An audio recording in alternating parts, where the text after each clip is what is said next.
विकट संकष्टी चतुर्थी 5 अप्रैल रविवार 2026 को मनाई जाएगी। संकष्टी के दिन चंद्रोदय रात्रि 9:54। चतुर्थी तिथि प्रारंभ 5 अप्रैल 2026 को प्रातःकाल 11:59 से। चतुर्थी तिथि समाप्त 6 अप्रैल 2026 को दोपहर 2:10 तक। एक समय कैलाश में माता पार्वती तथा श्री गणेश जी महाराज विराजमान थे। तब 12 माह की गणेश चतुर्थी का प्रसंग चल पड़ा। पार्वती जी ने पूछा कि हे पुत्र, चैत्र कृष्ण चतुर्थी को गणेश की पूजा कैसे करनी चाहिए? चैत्र मास के गणपति देवता का क्या नाम है? उनके पूजन आदि का क्या विधान है? सो आप मुझसे कहिए। गणेश जी ने कहा कि महादेवी, चैत्र कृष्ण चतुर्थी के दिन विकट नामक गणेश की पूजा करनी चाहिए। दिन भर व्रत रखकर रात्रि में षोडोपचार से पूजन करना चाहिए। ब्राह्मण भोजन के अनंतर स्वयं व्रती को इस दिन पंचगव्य पान करके रहना चाहिए। यह व्रत संकट नाशक है। इसके स्मरण मात्र से ही मनुष्य को सिद्धि मिलती है। चैत्र गणेश चतुर्थी कथा इस प्रकार है। प्राचीन काल में सतयुग में मकर ध्वज नामक एक राजा हुए। वे प्रजा पालन के प्रेमी थे। उनके राज्य में कोई निर्धन नहीं था। चारों वर्ण अपने अपने धर्मों का पालन करते थे। प्रजा को चोर डाकू आदि का भय नहीं था। प्रजा स्वस्थ रहती थी। सभी लोग उदार, सुंदर, बुद्धिमान, दानी और धार्मिक थे। इतना सुंदर राज्य शासन होते हुए भी राजा को पुत्र की प्राप्ति नहीं हुई थी। तत्पश्चात महर्षि याज्ञवल्क्य की कृपा से उन्हें कालांतर में एक पुत्र की प्राप्ति हुई। राजा राज्य का भार अपने मंत्री धर्मपाल पर सौंपकर विविध प्रकार के खेल खिलौनों से अपने राजकुमार का पालन पोषण करने लगे। राज्य शासन हाथ में आ जाने के कारण मंत्री धर्मपाल धन धान्य द्वारा समृद्ध हो गए। मंत्री महोदय को एक से बढ़कर एक 5 पुत्र हुए। मंत्री पुत्रों का धूमधाम के साथ विवाह हुआ और वे सब धन का उपभोग करने लगे। मंत्री के सबसे छोटे बेटे की बहू अत्यंत धर्मपरायणी थी। चैत्र कृष्ण चतुर्थी आने पर उसने भक्ति पूर्वक गणेश जी की पूजा की। उसका पूजन और व्रत देखकर उसकी सास कहने लगी, अरे क्या तंत्र मंत्र द्वारा मेरे पुत्र को वश में करने का उपाय कर रही है?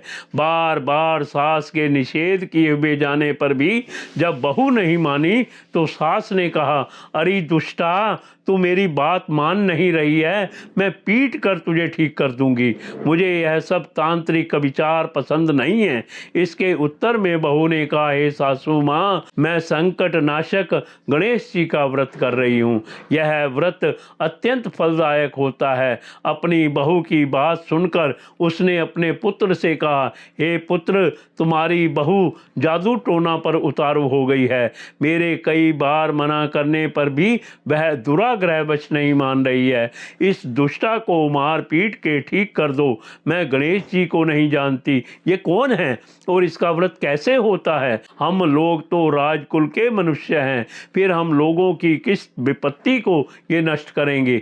माता की प्रेरणा से उसने बहू को मारा पीटा। इतनी पीड़ा सहकर भी उसने व्रत किया।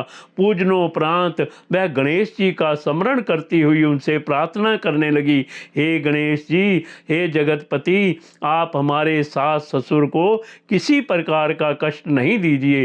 हे गणेश्वर, जिससे उनके मन में आपके प्रति भक्ति भाव जागृत हो। गणेश जी ने सबके देखते ही देखते राजकुमार का अपहरण करके मंत्री धर्मपाल के महल में छिपा कर रख दिया। बाद में उसके वस्त्र आभूषण आदि उतार कर राजमहल में फेंक दिए और स्वयं अंतर ध्यान हो गए। इधर राजा ने अपने पुत्र को शीघ्रता से पुकारा, परंतु कोई प्रत्युत्तर न मिला। फिर उन्होंने मंत्री के महल में जाकर पूछा कि मेरा राजकुमार कहाँ चला गया? महल में उसके सभी वस्त्राभूषण तो हैं, लेकिन राजकुमार कहाँ चला गया है? किसने ऐसा निंदनीय कार्य किया है? हाय, मेरा राजकुमार कहाँ गया? राजा की बात सुनकर मंत्री ने उत्तर दिया, हे राजन, आपका चंचल पुत्र कहाँ चला गया इसका मुझे पता नहीं है। हैं। मैं अभी नगर, बाग, बगीचे आदि सभी स्थानों में खोज कराता हूँ। इसके बाद राजा नौकरों, सेवकों आदियों से कहने लगे, हे अंगरक्षकों, मंत्रियों, मेरे पुत्र का शीघ्र पता लगाओ। राजा का आदेश पाकर दूत लोग सभी स्थानों में खोज करने लगे। जब कहीं भी पता ना लगा तो आकर राजा से डरते डरते निवेदन किया कि महाराज, अपहरणकारियों का कहीं सुराग नहीं मिला। राजकुमार को आते जाते भी किसी ने नहीं देखा। उनकी बातों को सुनकर राजा ने मंत्री को बुलवाया। मंत्री से राजा ने पूछा कि मेरा राजकुमार कहाँ है? हे धर्मपाल, मुझसे साफ साफ बता दे कि राजकुमार कहाँ है। उसके वस्त्राभूषण तो दिखाई पड़ते हैं, केवल वही नहीं है। अरे नीच, मैं तुम्हारा वध कर डालूंगा, तेरे कुल को नष्ट कर दूंगा, इसमें जरा भी संदेह नहीं है। राजा द्वारा डांट पड़ने पर मंत्री चकित हो गया। मंत्री ने सर झुकाकर कहा कि हे भूपाल, मैं पता लगाता हूँ। इस नगर में बालक अपहरणकर्ताओं का कोई गिरोह भी नहीं है और ना ही डाकू आदि रहते हैं। फिर भी हे प्रभु, पता नहीं किसने ऐसा नीच कर्म किया और ना जाने वह कहाँ चला गया। धर्मपाल ने आकर महल में अपनी पत्नी और पुत्रों से पूछा, अपनी सभी बहुओं को बुलाकर भी पूछा कि यह कर्म किसने किया है। यदि राजकुमार का पता नहीं लगा तो राजा मुझ अभागे के वंश का विनाश कर देंगे। ससुर की बात सुनकर छोटी बहू ने कहा कि हे पिताजी, आप इतने चिंतित क्यों हो रहे हैं? आप पर गणेश जी का कोप हुआ है, इसलिए आप गणेश जी की आराधना कीजिए। राजा से लेकर नगर के समस्त स्त्री पुरुष, बालक वृद्ध संकट नाशक चतुर्थी का व्रत विधि पूर्वक करें तो गणेश जी की कृपा से राजकुमार मिल जाएंगे। मेरा वचन कभी मिथ्या नहीं होगा। छोटी बहू की बात सुनकर ससुर ने हाथ जोड़कर कहा, हे बहू, तुम धन्य हो, तुम मेरा और मेरे कुल का उद्धार कर दोगी। भगवान श्री गणेश जी की पूजा कैसे की जाती है? हे सुलक्षणी, तुम बताओ। मैं मंद बुद्धि होने के कारण व्रत के महात्म को नहीं जानता हूँ। हे कल्याणी, हम लोगों से जो भी अपराध हुआ हो उसे क्षमा कर दो और राजकुमार का पता लगा दो। तब सब लोगों ने कष्ट नाशक गणेश चतुर्थी का व्रत आरंभ किया। राजा सहित समस्त प्रजाजनों ने गणेश जी को प्रसन्न करने हेतु व्रत किया। इससे गणेश जी प्रसन्न हो गए। सब लोगों के देखते ही देखते उन्होंने राजकुमार को प्रकट कर दिया। राजकुमार को देखकर सभी नगरवासी आश्चर्य में पड़ गए।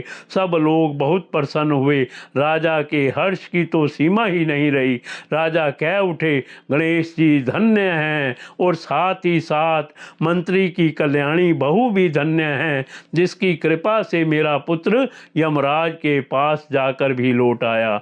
अतः सब लोग इस संतानदायक व्रत को निरंतर विधि पूर्वक करते रहें। श्री गणेश बोले, हे माता, इस लोक तथा सभी लोकों में इससे बढ़कर अन्य कोई व्रत नहीं है। इसी कथा को युधिष्ठिर ने श्री कृष्ण से सुना था और इसी चैत्र कृष्ण चौथ का व्रत करके अपने खोए राज्य को फिर से प्राप्त किया था।